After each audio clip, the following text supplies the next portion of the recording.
La defensa de la fe.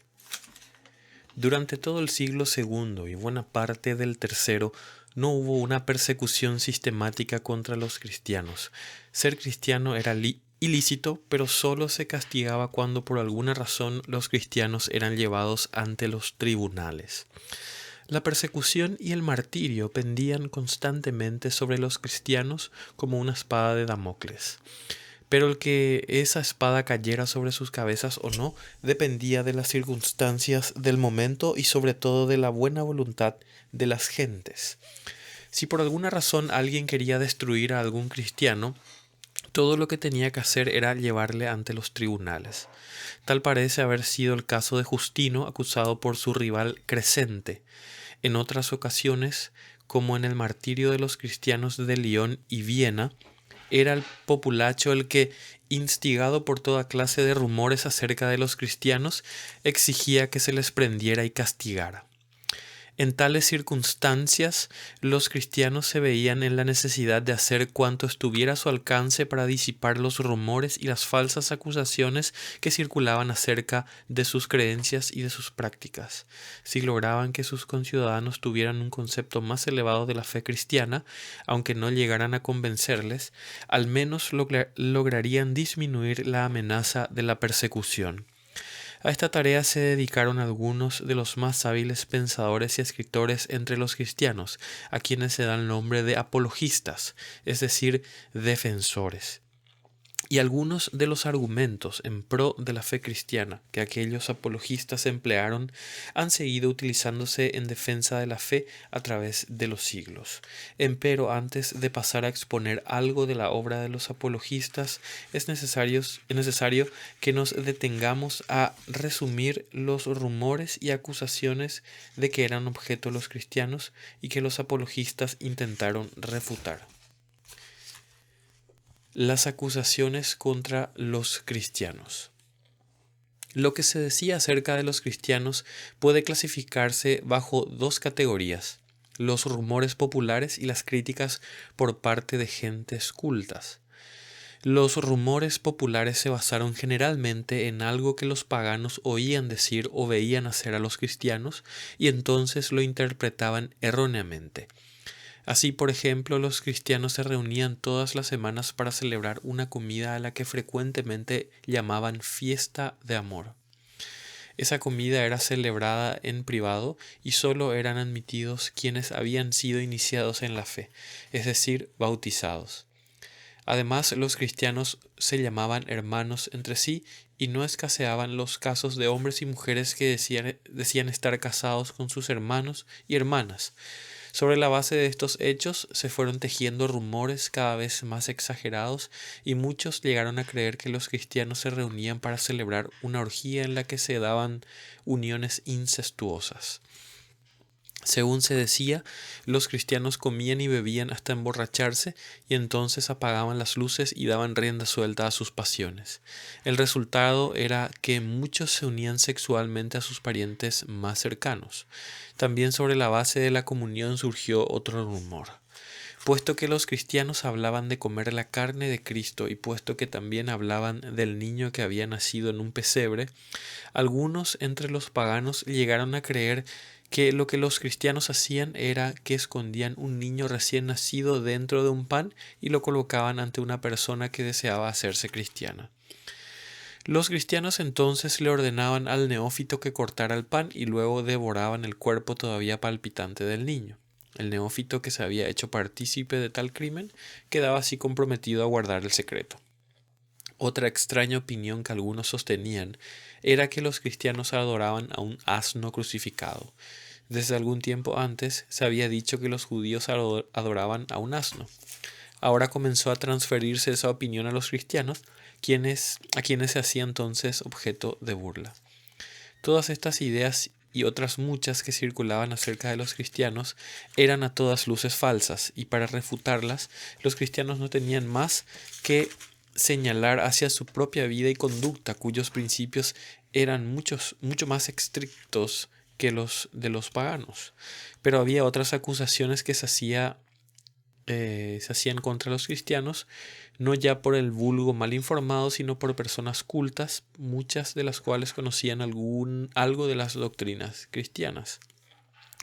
Bajo diversas formas, todas estas acusaciones podían resumirse en una. Los cristianos eran gentes ignorantes cuyas doctrinas, predicadas bajo un barniz de sabiduría, eran en realidad necias y contradictorias. Por lo general, esta era la actitud que adoptaban los paganos cultos y de buena posición social, para quienes los cristianos eran una gentuza despreciable. En época de Marco Aurelio, un autor erudito de quien solo sabemos que se llamaba Celso, compuso contra los cristianos un tratado que llamó La Palabra Verdadera. Allí Celso expresa el sentimiento de quienes como él se consideraban sabios y refinados, y cito: en algunas casas privadas nos encontramos con gente que trabaja con lana y con trapos, y a zapateros, es decir, a las gentes más incultas e ignorantes. Delante de los jefes de familia, esta gente no se atreve a decir palabra, pero tan pronto como logran apartarse con los niños de la casa o con algunas mujeres tan ignorantes como ellos, empiezan a decirles maravillas. Lo que de veras quieran saber la verdad, que dejen a sus maestros y a sus padres y que vayan con las mujeres y los chiquillos a las habitaciones de las mujeres, o al taller del zapatero, o a la talabartería, y allí aprenderán la vida perfecta. Es así como estos cristianos encuentran quienes les crea. Orígenes contra Celso 355. Por la misma época, Cornelio Frontón, que había sido maestro de Marco Aurelio, compuso otro ataque contra los cristianos que desafortunadamente se ha perdido. Sin embargo, es posible que el autor cristiano Minucio Félix esté citando la obra de Frontón al poner en labios de un pagano las siguientes palabras: si os queda un ápice de sabiduría o de vergüenza, dejad de investigar lo que sucede en las regiones celestiales y los destinos y secretos del mundo. Basta con que miréis dónde ponéis los pies, sobre todo a gentes como vosotros, sin educación ni cultura, sino rústicas y rudas. Octavio 12. Luego, la enemistad contra los cristianos, que muchas veces pretendía basarse solo en cuestiones de religión y doctrinas, también tenía mucho que ver con prejuicios de clase. Las personas supuestamente refinadas no podían ver con buenos ojos que esa gentezuela pobre e inculta pretendiera conocer una verdad que ellas no conocían. En todo caso, las gentes cultas atacaban al cristianismo diciendo ante todo que era una religión de bárbaros. Buena parte de lo que los cristianos enseñaban no había sido descubierto por los griegos ni por los romanos, sino por el inculto pueblo judío, cuyos supuestos sabios nunca se elevaron a la altura de los filósofos griegos. Y lo poco de bueno que pueda encontrarse en las escrituras de los judíos se debe probablemente a que fue copiado de los griegos. Además, siguen diciendo las gentes como Celso, Frontón y otros, el Dios de los judíos y cristianos es un Dios de ridículo.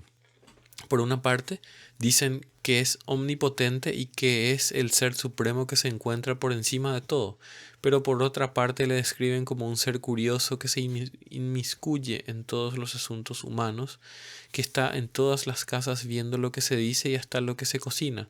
Ese modo de concebir la divinidad es una sinrazón. O bien se trata de un ser omnipotente por encima de todos los otros seres y por tanto apartado de este mundo, o bien se trata de un ser curioso y entremetido para quien las nimiedades humanas resultan interesantes. En todo caso, sea cual fuera este Dios de los cristianos, el hecho es que su culto destruye la fibra misma de la sociedad, pues hace que quienes lo siguen se abstengan de toda clase de actividades sociales, sobre pretexto de que participar en ellas sería adorar a dioses que no existen. Pero, si en verdad tales dioses no existen, ¿por qué temerles? ¿Por qué no participar de su culto junto a la gente sensata aun cuando uno no crea en ellos? El hecho parece ser que los cristianos que dicen que los dioses paganos son falsos, sin embargo siguen temiendo a esos dioses. En cuanto a Jesús, basta recordar que fue un malhechor condenado por las autoridades romanas. Celso llega hasta a decir que era hijo ilegítimo de María con un soldado romano? Si de veras era Dios o hijo de Dios, ¿por qué permitió que le crucificaran? ¿Por qué no hizo que cayeran muertos sus enemigos? ¿Por qué no desapareció cuando iban a clavarle al madero? Y suponiendo que de hecho Dios vino a la tierra en Jesús, pregunta Celso, ¿de qué puede servir tal visita de Dios a la tierra? ¿Será quizá para averiguar lo que pasa entre los seres humanos? ¿No lo sabe él todo? ¿O será que lo sabe pero no puede corregirlo si no viene él en persona a hacerlo? Contra Celso 42. Por último, estos cristianos andan predicando y creyendo que han de resucitar. Es sobre la base de esa fe que se enfrentan al martirio con una obstinación casi increíble. Pero no es otra cosa de gentes sensatas dejar esta vida, que es cosa segura, por otra vida supuestamente superior, que en el mejor de los casos es cosa dudosa. Y eso de la resurrección es el colmo de las necedades cristianas. ¿Cómo han de resucitar aquellos cuyos cuerpos han sido destruidos por fuego o devorados por los peces o las fieras? ¿Irá Dios por todo el mundo recogiendo y uniendo los pedazos de cada cuerpo? ¿Cómo se las arreglará Dios en el caso de aquellas porciones de materia que han pertenecido primero a un cuerpo y después a otro? Se las adjudicará a su primer dueño. En tal caso, ¿quedará un hueco en el cuerpo resucitado del dueño posterior? Como vemos, todas estas comentarios y preguntas se dirigían al corazón mismo de la fe cristiana. No se trataba ya de rumores infundados acerca de orgías incestuosas ni de prácticas de canibalismo, sino que se trataba más bien de las doctrinas mismas del cristianismo. A tales burlas y ataques no se podía responder con una mera negación. Era necesario más bien ofrecer argumentos sólidos que respondiesen a las objeciones que se planteaban. Tal fue la obra de los apologistas. Los principales apologistas. La tarea de defender la fe ante esta clase de ataques produjo algunas de las más notables obras teológicas del siglo II, y aún en el tercero y el cuarto no faltaron quienes continuaron esa tradición. Desde nuestra perspectiva, sin embargo, los autores que nos interesan por el momento son los que primero se enfrentaron a esta tarea, es decir, los que escribieron durante el siglo II y los primeros años del tercero. Posiblemente, una de las más antiguas apologías que han llegado a nuestros días es el discurso a Diogneto, cuyo autor anónimo, quizás Quadrato, parece haber vivido a principios del siglo II. Poco después, antes del año 138, Arístides compuso otra apología que parecía haberse perdido, pero que ha sido descubierta en fecha reciente. Pero el más famoso de los apologistas fue Justino Mártir, a cuyo martirio nos hemos referido en el capítulo anterior. Justino había seguido una larga peregrinación espiritual, yendo de doctrina en doctrina hasta que se convenció que el cristianismo era la verdadera filosofía, entre comillas. De él se conservan 3 obras, 2 apologías y el diálogo a Trifón, que consiste en una discusión con un rabino judío. Un discípulo de Justino, Tasiano, compuso otra apología bajo el título de Discurso a los griegos. Por la misma época, Atenágoras escribió una defensa de los cristianos y otro tratado sobre la resurrección de los muertos. Alrededor del año 180, el obispo de Antioquía, Teófilo, escribió 3 libros a Autólico, que trataban sobre la doctrina cristiana de Dios, la interpretación de las Escrituras y la vida cristiana, tratando de refutar las objeciones de los paganos sobre cada uno de estos puntos. Todas las obras mencionadas en el párrafo anterior fueron escritas en griego y en el segundo siglo. En el siglo III, el gran maestro alejandrino Orígenes escribió una refutación contra Celso, que hemos citado más arriba, y que fue también escrita en griego. En lengua latina, los últimos años del siglo II y los primeros del III nos han dejado 2 escritos apologéticos parecidos entre sí y sobre los cuales los eruditos no concuerdan acerca de cuál fue escrito primero: la apología de Tertuliano y el Octavio de Minucio Félix, que también hemos citado más arriba. Todas estas obras son importantes porque es casi exclusivamente a través de ellas que conocemos los rumores y críticas de que los cristianos eran objeto, y también porque en ellas vemos a la Iglesia enfrentándose por primera vez a la tarea de responder a la cultura que le rodea. Fue cristiana y cultura pagana. Puesto que se les acusaba de ser gente bárbara e inculta, los cristianos del siglo II se vieron obligados a discutir la cuestión de las relaciones entre su fe y la cultura pagana. Naturalmente, dentro de la Iglesia todos concordaban en que todo aquello que se relacionara con el culto de los dioses debía ser rechazado. Por esta razón, los cristianos no participaban de muchas ceremonias civiles, en las cuales se ofrecían sacrificios y juramentos a los dioses. También les estaba prohibido a los cristianos ser soldados, en parte porque podían verse obligados a matar a alguien, y en parte porque a los soldados se les requería hacer juramentos y ofrecer sacrificios al César y a los dioses. De igual modo, había muchos cristianos que pensaban que las letras clásicas no debían estudiarse, pues en ellas se encontraba o se contaba toda suerte de superstición y hasta de inmoralidad acerca de los dioses. Para ser cristiano era necesario comprometerse al culto único de Dios y de Jesucristo, y cualquier concesión en sentido contrario equivalía a renegar de Jesucristo, quien a su vez renegaría del apóstata en el día del juicio. Pero al mismo tiempo que todos concordaban en la necesidad de abstenerse de la idolatría, no todos concordaban en cuanto a la postura que debía adoptarse ante la cultura clásica pagana. Esa cultura incluía la obra y el pensamiento de sabios tales como Platón, Aristóteles y los estoicos, cuya sabiduría ha recibido la admiración de muchos hasta nuestros días. Rechazarla equivalía a rechazar mucho de lo mejor que el espíritu humano había producido. Aceptarla podría parecer como una concesión al paganismo y como el comienzo de una nueva idolatría.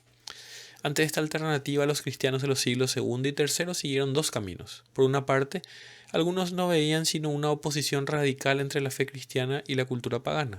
Esta postura fue expresada a principios del siglo III por Tertuliano en una frase que se ha hecho famosa: ¿qué tiene que ver Atenas con Jerusalén? ¿O qué tiene que ver la academia con la iglesia? Tertuliano escribió estas líneas porque, como veremos más adelante, en su tiempo circulaban muchas tergiversaciones del cristianismo, y él estaba convencido de que esas herejías se debían a que algunas habían tratado de combinar la fe cristiana con la filosofía pagana. Pero aún antes de que tales herejías constituyeran una preocupación fundamental para los cristianos, ya había quienes adoptaban una postura semejante frente a la cultura clásica. Quizá el mejor ejemplo de esto pueda verse en el discurso a los griegos que compuso Tasiano, el más famoso discípulo de Justino. Esta obra es un ataque frontal contra todo lo que los griegos consideraban valioso y una defensa de los bárbaros, entre comillas, es decir, de los cristianos. Los griegos llamaban bárbaros a todos los que no hablaban como ellos, por tanto lo primero que Tasiano les echa en cara es que ellos mismos se han puesto de acuerdo en cuanto a cómo ha de hablarse el griego, puesto que en cada región hablan de un modo distinto. Además, estas gentes que piensan que su lengua es la suprema creación humana han inventado la retórica, que no es sino el arte de vender las palabras por oro ofreciéndolas al mejor postor, aunque con ello se pierda la libertad de pensamiento y se defienda la injusticia y la mentira. Todo lo que hay de valioso entre los griegos, prosigue Tasiano, lo han tomado de los bárbaros. Así, por ejemplo, la astronomía lo aprendieron de los babilonios, la geometría de los egipcios y la escritura de los fenicios. Y lo mismo puede decirse acerca de la filosofía y de la religión, puesto que los escritos de Moisés son mucho más antiguos que los de Platón y hasta más antiguos que los de Homero. Si de veras Homero y Platón eran personas cultas, según los propios griegos dicen, es de suponerse que conocieron los escritos de Moisés. Por tanto, cualquier coincidencia entre la cultura supuestamente griega y la religión de los bárbaros, entre comillas, hebreos y cristianos, se debe a que los griegos han aprendido su sabiduría de los bárbaros. Pero en todo caso, lo cierto es que los griegos, al leer la sabiduría de los bárbaros, no la entendieron y por tanto adulteraron la verdad de los hebreos, que los hebreos conocían. Por tanto, la supuesta sabiduría griega no es sino un pálido reflejo y una caricatura de la verdad que Moisés conoció y que los cristianos ahora predican. Si esto es cierto, de lo mejor de la cultura pagana podemos adivinar lo que Tasiano ha de decir acerca de los dioses de los griegos. Acerca de los dioses, Homero y los demás poetas griegos cuentan cosas dignas de vergüenza, pues entre ellos se practica la mentira, el adulterio, el incesto y el infanticidio. ¿Cómo podemos entonces, ah, s- perdón, cómo entonces se nos ha de pedir que honremos a tales dioses si son a todas luces inferiores a nosotros? Por último, añade Tasiano, no olvidemos que muchas de las esculturas que los griegos adoran son en realidad estatuas de mujerzuelas y prostitutas a quienes los escultores tomaron por modelos. Por tanto, los mismos griegos que critican a los cristianos por ser de baja clase social, en realidad adoran a gentes de esa misma clase. Empero no todos los cristianos adoptaban esa postura totalmente negativa ante la cultura pagana.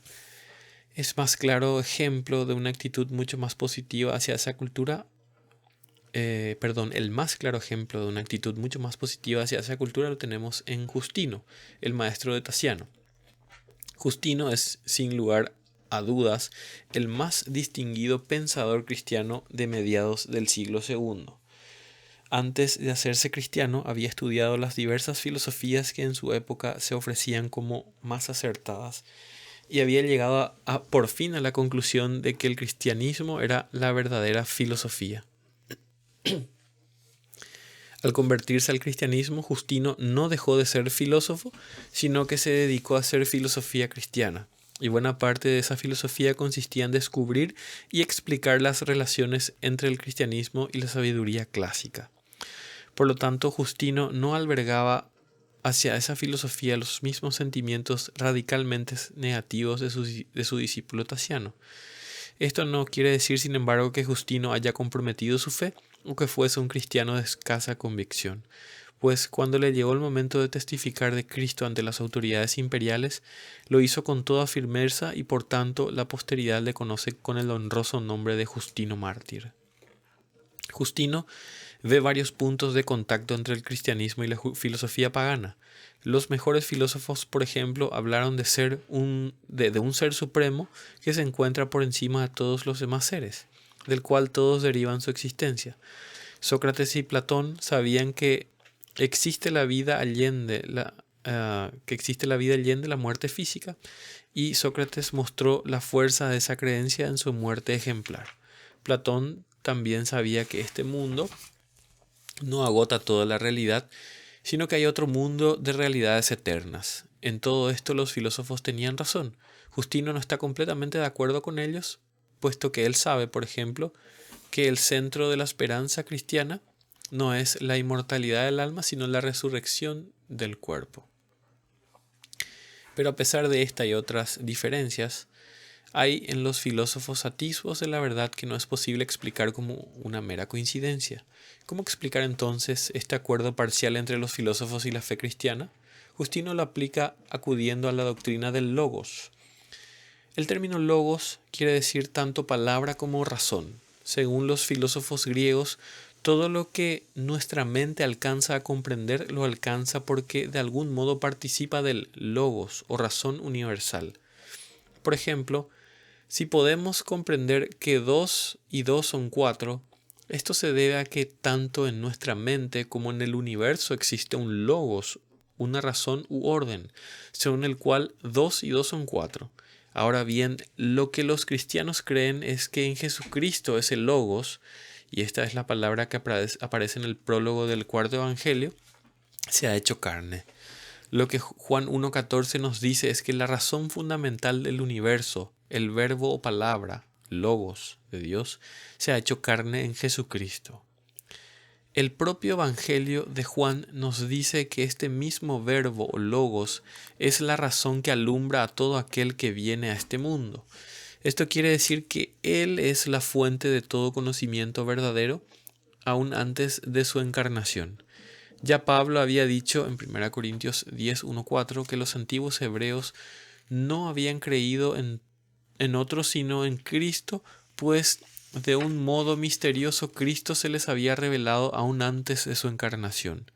Ahora Justino añade que entre los paganos también ha habido quienes conocieron al mismo verbo o logos, siquiera en parte.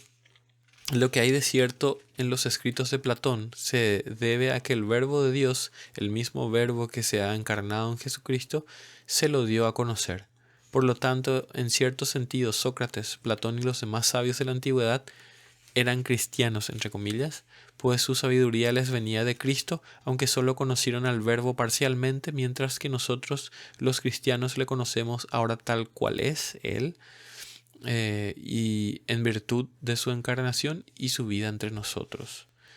De este modo, Justino ha abierto el camino para que el cristianismo pueda reclamar cuanto de bueno pueda encontrar en la cultura clásica, aun a pesar de haber sido una cultura pagana.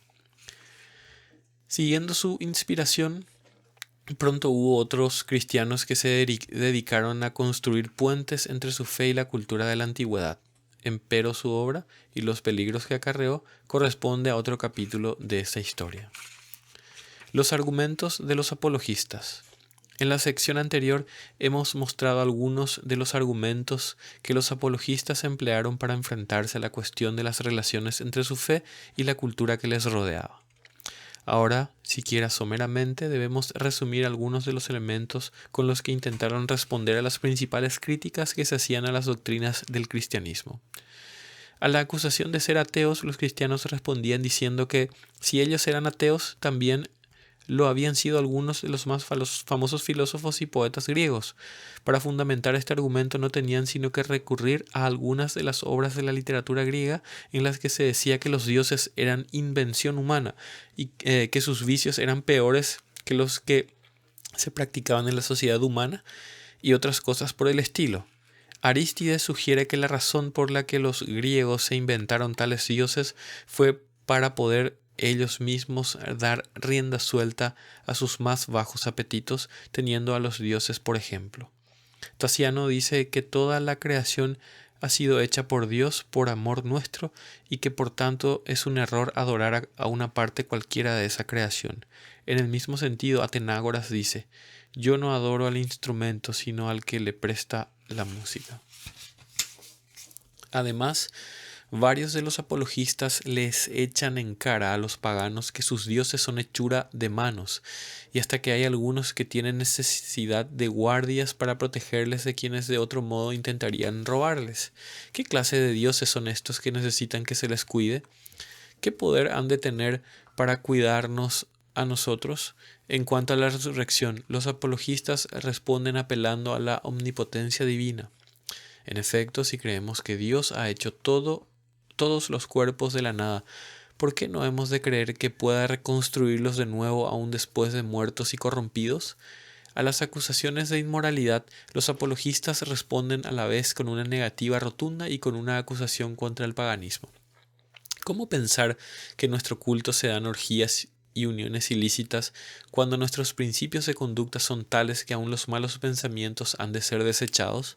Son los paganos los que, sobre la base de lo que ellos mismos cuentan de sus dioses, y hasta a veces so pretexto de adorarles, cometen las más bajas inmoralidades. ¿Y cómo pensar que comemos niños nosotros a quienes todo homicidio nos está prohibido? Son ustedes los paganos los que acostumbran dejar a los hijos indeseados expuestos a los elementos para que allí perezcan de hambre y de frío. Por último, se acusaba a los cristianos de ser gente subversiva, que se negaba a adorar al emperador y que por tanto destruía la fibra misma de la sociedad. A tal acusación, los apologistas responden diciendo que, en efecto, se niegan a adorar al emperador o a cualquiera otra criatura, pero que a pesar de ello son súbditos leales del imperio. Lo que el emperador necesita no es que se le adore, sino que se le sirva, y quienes mejor le sirven son quienes le ruegan al único Dios verdadero por el bienestar del imperio y del César. En conclusión, aun cuando se niegan a adorarle, los cristianos son los mejores súbditos con que cuenta el emperador, pues constantemente presentan las necesidades del imperio ante el trono celestial, y por ello son, como dice el discurso a Diogneto, el alma del mundo. En resumen, los apologistas dan testimonio de la tensión en que viven los cristianos en los primeros siglos. Al mismo tiempo que rechazan al paganismo, tienen que enfrentarse al hecho de que ese paganismo ha producido una cultura valiosa.